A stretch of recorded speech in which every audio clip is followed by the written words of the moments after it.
Kejayaan yang dimaksudkan pada azan tu iaitu bekerja. Sebenarnya dalam kitab-kitab, kejayaan yang dimaksudkan dalam azan itu kejayaan dalam sembahyang tadi.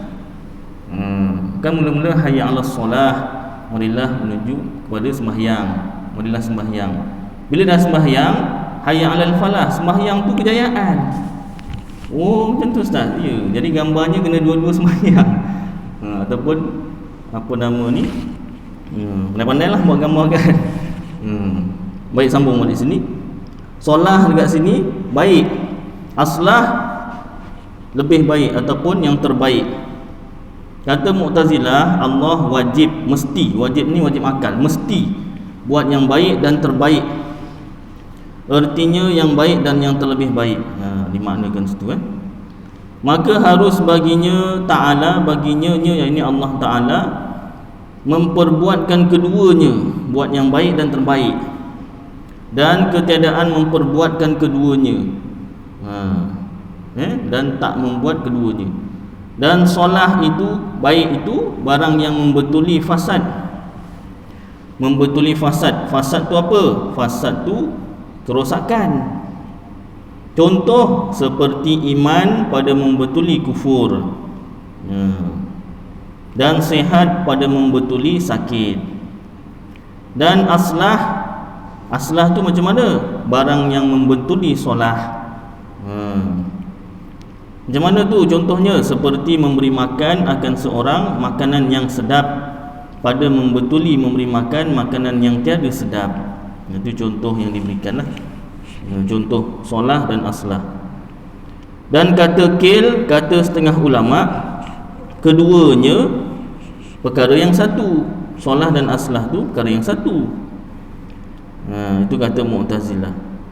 Dan bersalahan kaul bagi Mu'tazilah, bersalahan tak sama kaul pendapat bagi Mu'tazilah pada kata mereka itu wajib atas Allah Ta'ala membangkit segala rasul, ataupun rusul alaihimus salatu wassalam. Kenapa bukan rasul Ustaz? Satu rasul, banyak rusul alaihimus salatu wassalam. Mu'tazilah kata Allah Ta'ala mesti bangkitkan rasul. Allah Ta'ala wajib bangkitkan rasul, mesti, wajib akal tu maknanya mesti, tak boleh tidak. Maka harus baginya, yakni bagi Allah Ta'ala, membangkitkan mereka itu dan ketiadaannya. Pada kita Ahlus Sunnah wal Jamaah harus sahaja. Boleh Allah bangkitkan Rasul dan boleh Allah tak bangkitkan Rasul. Makhluk aja boleh Allah Ta'ala jadikan dan boleh ditiadakan, apatah lagi Rasul. Rasul salah satu makhluk.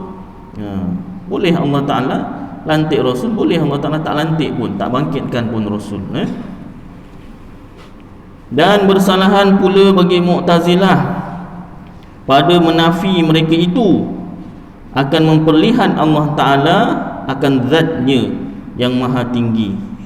Mu'tazilah kata lagi, ni dibanding dengan Mu'tazilah, biar tahu. Kalau kita belajar sirah zaman akidah Mu'tazilah besar-besaran ni, iaitu pada zaman Abbasiyah tu kan, beratus tahun.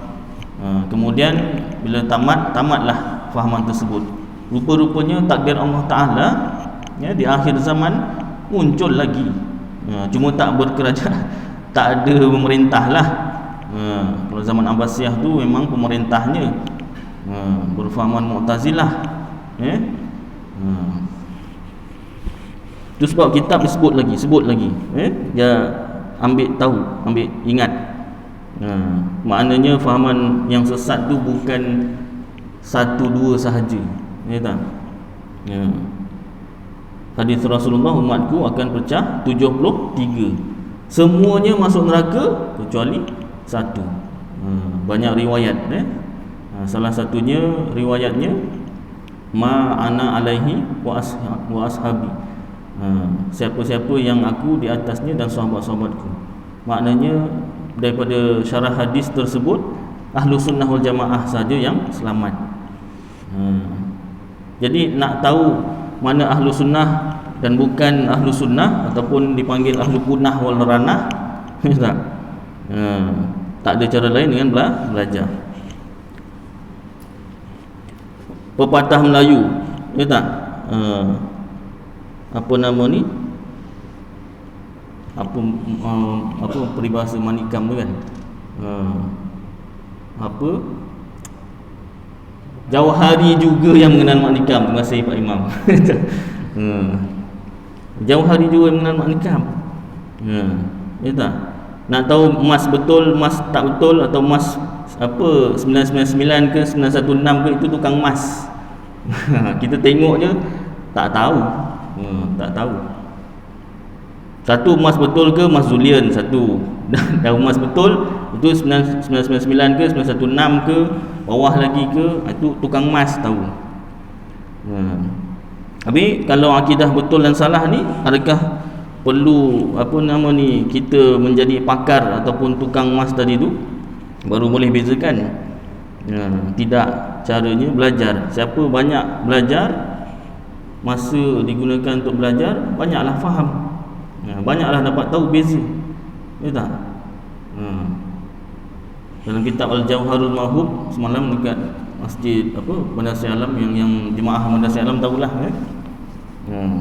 dekat semalam hari Sabtu 10 Tebrau,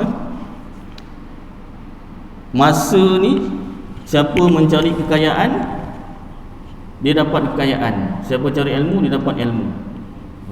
Dia tak boleh serentak. Siapa yang banyak masa untuk kekayaan, ilmu sedikitlah dapat. Oh, dia tak kerja Ustaz. Janganlah tak kerja. Kerja kena kerja juga. Makan minum kan tak ada tenaga tu semua. Nafkah keluarga kan. Siapa banyak masa untuk menuntut ilmu, tak begitu kaya lah. Tak begitu kaya. Kaya ilmu lah. Tapi mudah-mudahan insya-Allah harta pun datang juga. Jadi maknanya masa tu banyak kita gunakan untuk menuntut ilmu, banyaklah dapat ilmu. Baik. Jadi cara nak tahu beza akidah yang betul dan salah tak ada lain, belajar. Tak lain. Dan satu lagi perkara, belajar berkitab. Berkitab banyak kali saya sebutkan kat sini, kat tempat-tempat lain.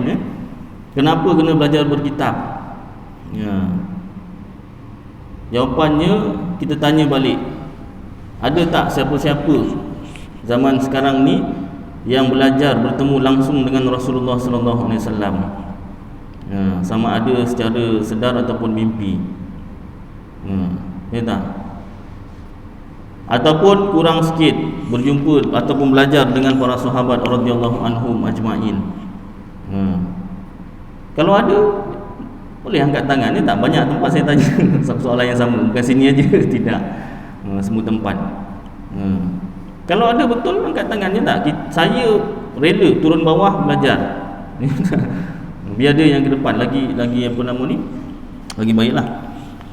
Ternyata tak ada, ataupun tabi'in ataupun tabi'un tabi'in, ternyata tak ada. Jadi macam mana nak tahu ajaran itu betul atau salah? Sebab sekarang ni semua orang mengaku dia betul. Orang gila dia tak mengaku gila. Kalau pergi hospital Permai dekat dengan rumah saya tu, hospital Permai tu hospital rambutan jauh kan, hospital Permai. Kalau kita tanya orang gila, awak gila ke? Mana ada. Tak ada lah. Duduk sini saja. Tak apalah, jawapan dia tak tahulah kan. Satu lagi, orang bodoh. Orang bodoh tak mengaku bodoh. Kalau yang jadi cikgu tahu datang cikgu kan tak? Sini ramai cikgu kan, budak belakang. Kalau andai katalah cikgunya baru posting kan, datang masuk kelas belakang contoh, ni kelas belakang sekali ni kelas bodoh mana ada cikgu, itu kira okey lagi lah menjawab. yang lagi dahsyat, diam je kan, balik ni tanya cikgu memang pancit lah. Itu kira okey lagi. Kira okey lagi. Yang lagi tak okey, see you in court lah. Ya tak? Menggunakan perkataan buruh pada kami, ya tak? Rendah-rendah kan, tak boleh. Pasal apa? Mana boleh panggil guru panggil anak muridnya bodoh, tak boleh. Terlalu hina perkataan bodoh tu. Maknanya bodoh tu satu perkara yang hina. Semua orang akan mengaku dia pandai. Jadi begitu juga ajaran sesat, dia tak mengaku dia sesat. Kalau ditanya, awak ajaran sesat? Senang. Okeylah, jumpa lagi lah. Kalau boleh tak jumpa lah. Bukan jumpa lagi, kalau boleh tak jumpa lagi lah.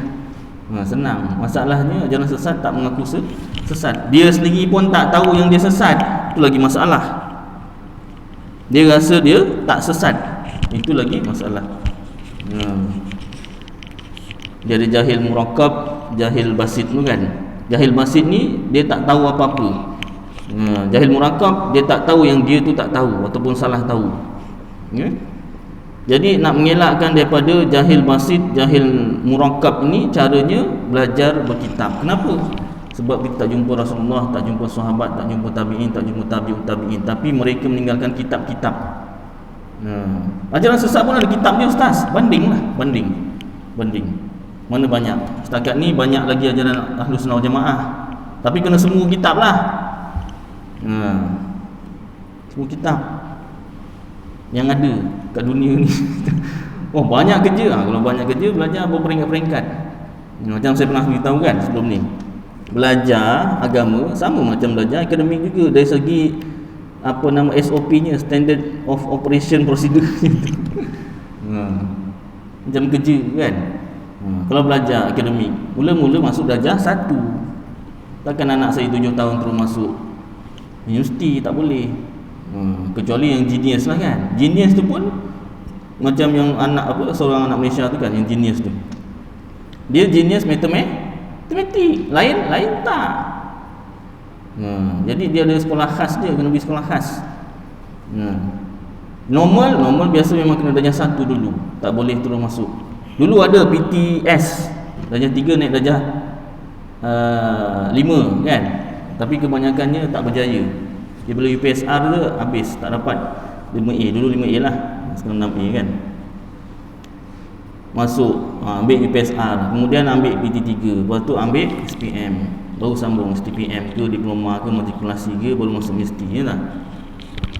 Peringkat-peringkat. Itu akademik. Diketatkan syarat, tak boleh. Siapa yang tak ambil UPSR, dia tak boleh ambil PT3.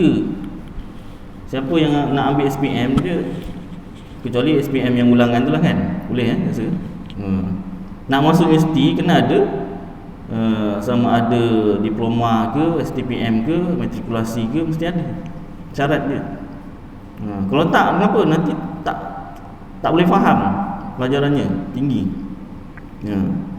Itu sebab belajar kitab yang paling mudah, kemudian baru naik lagi. Itu sebab kita belajar kitab Melayu.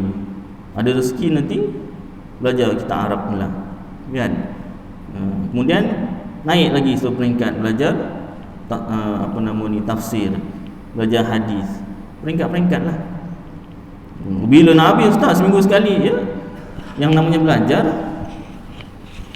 minal mahdi ilal lahdi, daripada buayan sampai yang lahat. Orang tanya kan, buat apa sekarang? Belajar. Belajar? Mesti mana? Mesti bintang 5 bucu. Bukan 5 bintang, bintang 5 bucu. Mana tu? Adalah kopok ada. Contoh kan. Ambil apa tu? Kos apa? Ni kosnya ni apa, Usuluddin. Contoh. Habis tak kerja? Kerja juga. Kerjanya 6 hari, belajarnya 1 hari. Itu pun setengah jam. Kerja sambil belajar. Tapi kerjanya 6 hari, belajarnya 1 hari. Baik. Jadi itu sebab kena belajar, baru dapat bezakan. Itu sebab dalam kitab sebut beza Mu'tazilah dengan Ahlus Sunnah. Baik, masuk sini ya. Panjang pula ceritanya. Dan bersalahan pula bagi Mu'tazilah pada menafi mereka itu akan memperlihat Allah Ta'ala akan zatnya yang maha tinggi. Mu'tazilah kata kita tak boleh lihat Allah Ta'ala, diri Allah Ta'ala tu kita tak boleh lihat. Maka Ahlus Sunnah wal Jamaah harus baginya Ta'ala bahawa memperlihat ia akan zatnya, akan hambanya. Kita Ahlus Sunnah wal Jamaah berfahaman harus boleh Allah Ta'ala memperlihatkan dirinya, zatnya. akan hambanya, kepada hambanya, makhluk. Tetapi tiada jatuh dekat situ ambilan daripada bahasa Arab, maknanya berlaku. Tetapi tiada berlaku melihatnya di dalam dunia. Melihat Allah Ta'ala bukan kat dunia lah, melainkan bagi Nabi kita sallallahu alaihi wasallam. Nabi Rasulullah melihat Allah Ta'ala dekat dunia, zat Allah Ta'ala tu dekat dunia. Bila? Pada malam Isra. Maka telah melihat ia akan Allah Subhanahu wa Ta'ala dengan dua mata kepalanya di dalam jaga, dengan ketiadaan kaifiat. Melihat dengan dua mata dengan tiadaan kaifiat, maknanya bukan dua mata saja, dengan seluruh tubuh, hatta dengan bulu-bulu roma. Bukan dua mata semata-mata, tidak. Bukan macam melihat makhluk. Kita melihat makhluk dengan dua mata, mesti ada cahaya. Gelap tak nampak, tutup kitab, tangguh. Nak baca kitab mesti dua mata. Satu mata pun macam bela-bela, mesti dua mata. Mesti ada cahaya. Melihat Allah Ta'ala bukan dengan mata semata-mata, tidak, dengan seluruh tubuh, termasuklah mata. Di dalam jaga, bukan mimpi, dengan ketiadaan kaifiat. Kaifiat tu cara, ketiadaan cara. Tak ada cara. Macam mana Ustaz? Tak ada cara lah. Macam mana? Awak tanya macam mana? Tak boleh nak terangkan. Tak ada cara. Macam mana tu Ustaz? Jangan dipikir, wajib percaya sahaja. Dan barang siapa mendakwa akan melihatnya, yakni Allah Ta'ala di dalam jaga pada dunia, lain daripada Nabi SAW. Kalau ada orang dia mengaku dia nampak Allah Ta'ala kat dunia dalam keadaan jaga, bukan mimpi, apa hukumnya? Maka tiada syak. Tiada syak ni tiada ragu-ragu pada kufurnya. Boleh jatuh kufur. Na'udzubillahi min dzalik. Baik, satu situ nota kaki dia, tengok sebelah kanan hasyiahnya bertepi kitab tu. Qauluhu, katanya tadi, adapun di dalam tidur. Adapun dalam tidur, selepas tu jika ada ia dengan wajah yang tiada mustahil atas Allah Ta'ala. Wajah tu maksudnya cara. Jika ada dia melihat Allah Ta'ala dalam mimpi. Yang tadi yang kufur tu, kalau dia kata dia nampak Allah Ta'ala dalam keadaan jaga, bukan tidur, bukan mimpi, jatuh kufur. Tapi kalau dia nampak Allah Ta'ala dalam mimpi, ada syarat. Jika ada ia dengan wajah tu cara yang tiada mustahil atas Allah Ta'ala. Apa yang mustahil atas Allah Ta'ala? Serupa dengan makhluk. Ustaz, saya mimpi Allah Ta'ala. Ya? Masya Allah. Macam mana? Apa nama rupa Allah Ta'ala? Cahaya putih Ustaz. Cahaya putih? Itu cahaya tu makhluk. Masa saya kecil, teringat masa saya kecil ada satu drama Melayu lah. Dia nak menunjukkan Allah Ta'ala tu berfirman macam mana. Dia keluar cahaya putih, ada tulisan Allah. Jadi kemudian dahlah keluar cahaya putih, tulisan Allah, bersuara garau pula tu. A'udzubillahi minasyaitonirrajim. Bismillahirrahmanirrahim. Keluarlah tak apa Quran, lupalah. Dia gambarkan seolah-olah Allah Ta'ala tu macam tu, cahaya putih, ada tulis alif lam lam ha, ada sabdu, ada matnya situ, tulisan khat cantik. Lepas tu ada suara garau, seram suaranya. Dalam cerita tu lah, rupanya dah besar, salah, Allah Ta'ala tak serupa makhluk. Macam mana pula ada cahaya putih, ada tulisan pula, ada suara pula, ada mula ada akhir pula. Rupanya salah. Jadi dia kata cahaya putih contohnya, itu mustahil. Allah Ta'ala tak serupa dengan makhluk. Cahaya tu makhluk, maka iaitu ialah Subhanahu Wa Ta'ala. Kalau tak ada tak sama dengan makhluk. Ustaz, saya mimpi jumpa Allah Ta'ala. Ya, alhamdulillah. Macam mana rupanya tu, macam mana Allah Ta'ala tu yang mimpi tu? Tahu Ustaz, saya tak boleh nak cakap. Dia tak samalah Ustaz. Tak bulat, tidak petak, tidak segitiga, tidak segitiga empat. Mana segi 3/4? Oh tak ada Ustaz. Oh tak ada segi apa, bukan segi 4, bukan pipih, bukan bulat, bukan sepul Ustaz. Itu betul lah. Maka iaitu ialah Subhanahu Wa Ta'ala. Betul lah tu mimpi Allah Ta'ala. Kalau tak belajar tak tahu. Tak. Dia pun diam je, tak nak beritahu aku dah mimpi Allah Ta'ala. Betul lah. Orang lain semua salah. Rupanya mimpi tu bukan Allah Ta'ala.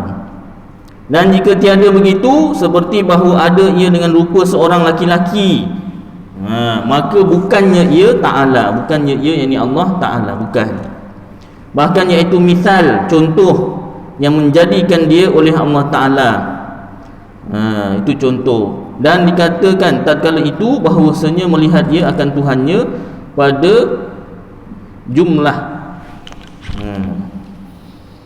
Dekat sini kata jumlah kerana hikmah yang nyata pada takbir mimpi, dengan bahawa dikatakan petunjuk ia atas bagian-bagian.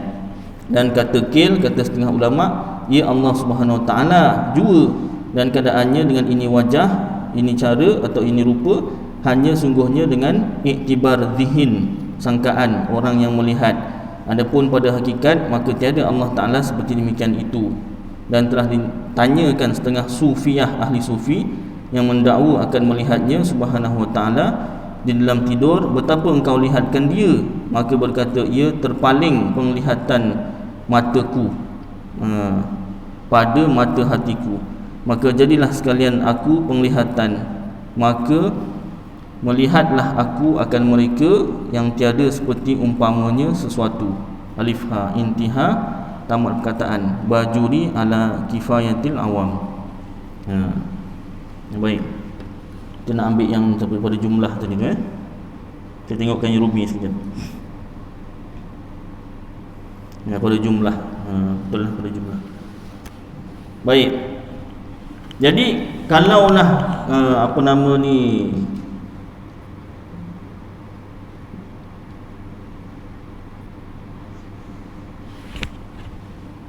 maka bukannya ia Allah Ta'ala, bukan. Bahkan iaitu misal, contoh yang menjadikan dia oleh Allah Ta'ala. Itu contoh yang dijadikan oleh Allah Ta'ala. Seorang laki-laki Allah Ta'ala contohkan, dia bukan Allah Ta'ala.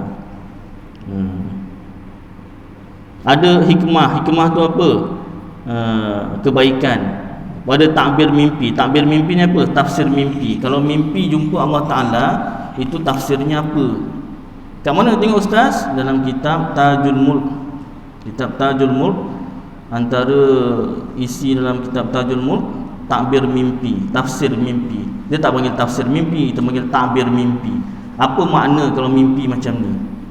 Itu kira ni tak Ustaz? Kira apa nama, tilik nasib tak? Tidak. Kenapa Ustaz? Sebab para ulama yang susun kitab tu, dan ulama telah susun dengan pengalaman, bila mimpi macam ni tandanya beginilah. Dan dia tu sebagai hukum adat, tak mesti berlaku. Contoh mimpi yang menggembirakan, iaitu mimpi makan pisang. Siapa-siapa mimpi makan pisang, dia ada petanda yang baik. Apanya Ustaz? Cepat Ustaz. Sabar. Wah, mimpi baik, cepat aja nak. Siapa dia tu bujang, keadaan dia tu bujang, dia mimpi makan pisang, insya-Allah tak lama lagi dia akan berkahwin. Bujang 3 kira tak Ustaz? Entahlah, tak ada sebut pula lagi kitab. Bujang 3 aja. Yang disebut bujang aja, tak tahulah bujang 1 ke bujang 2, bujang 3, bujang 4, tak tahulah. Barangkali ya. Tapi barangkali ada tafsir lain, takbir lain. Tapi mimpi makan pisang ni bukan saja ada petanda baik, ada petanda buruk juga. Alah Ustaz, tak payah cakap lah Ustaz. Minggu depan lain kali lah Ustaz, tak payah cakap pun tak apa Ustaz. Kena cakap juga. Janganlah Ustaz, saya mimpi makan pisang tadi malam. Saya dah gembira, dah happy dah ni. Satu lagi mimpi makan pisang ni tandanya, bahasa Arab pisang tu mauzun. Mauzun ni dekat dengan mautun. Ustaz. Ustaz pun mautun je saya dah tahu lah Ustaz. Apa maknanya? Alah mautun tu tahu lah Ustaz. Apa mautun? Bahasa Melayu kan maut. Ya, betul. Jadi ada dua petanda, sama ada petanda yang gembira atau petanda yang sedih. Siap-siap sedia je lah kan. Doa lah mudah-mudahan petanda yang baik. Kalau dah kahwin 4 mimpi makan pisang, itu mana kahwin 5. Itu siap-siap ajalah. Dah boleh hibah-hibah ke apa ke kan. Kalau nak apa nama ni, bahagi-bahagikan harta tu dah boleh lah. Baik, itu tanda-tanda mimpi. Itu untuk takbir mimpi. Dengan bahawa dikatakan penunjuk ia atas bahagian-bahagian.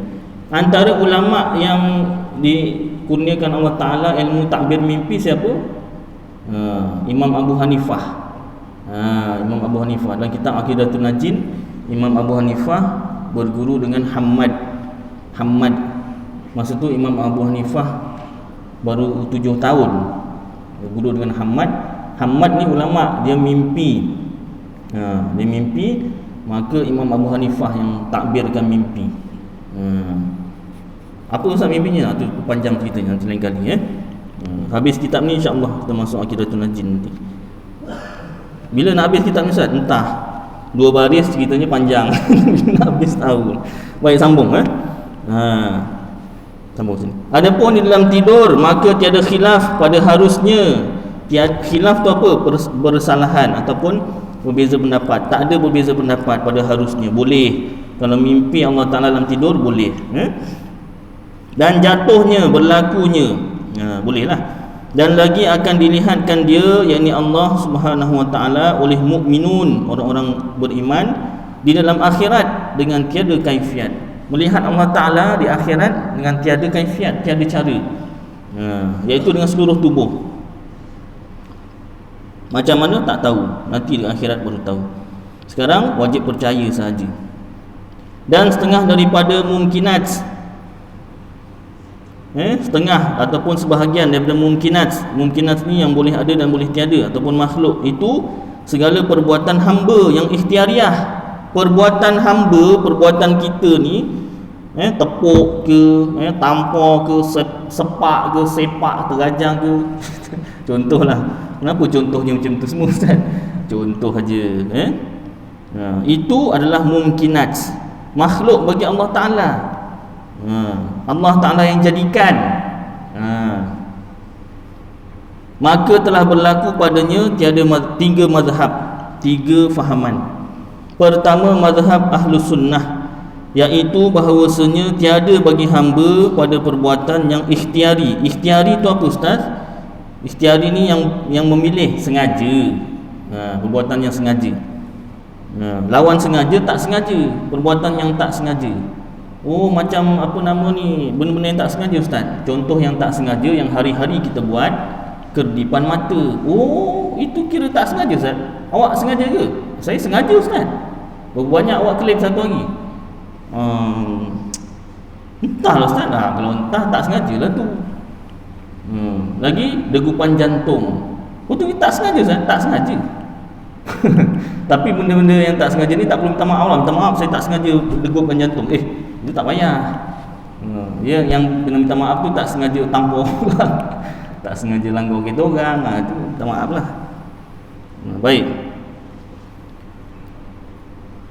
Jadi Ahlu Sunnah kata tiada bagi hamba makhluk perbuatan yang ikhtiari, yang sengaja itu, melainkan usaha jua.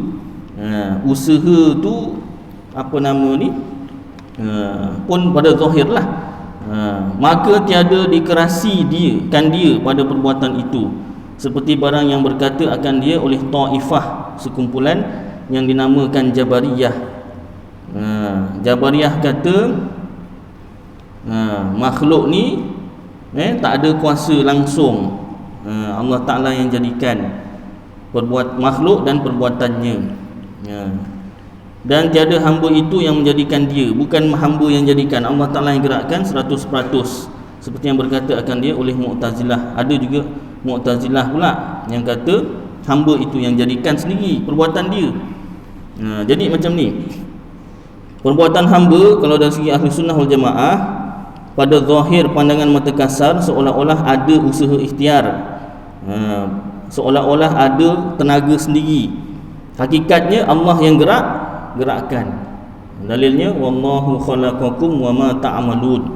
Allah yang jadikan kamu dan apa yang kamu perbuat. Kalau Jabariyah pula dia kata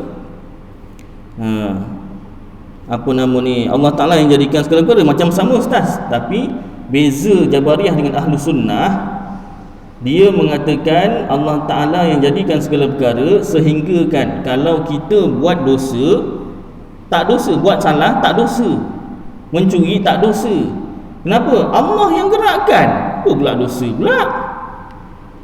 Dia sampai tahap menafikan syariat. Kita Ahlu Sunnah Jamaah pegang hakikat tauhid dan pegang syariat Islam. Dari segi hakikat tauhid, dia Jabariyah sama dengan Ahlu Sunnah dari segi akidah dalaman.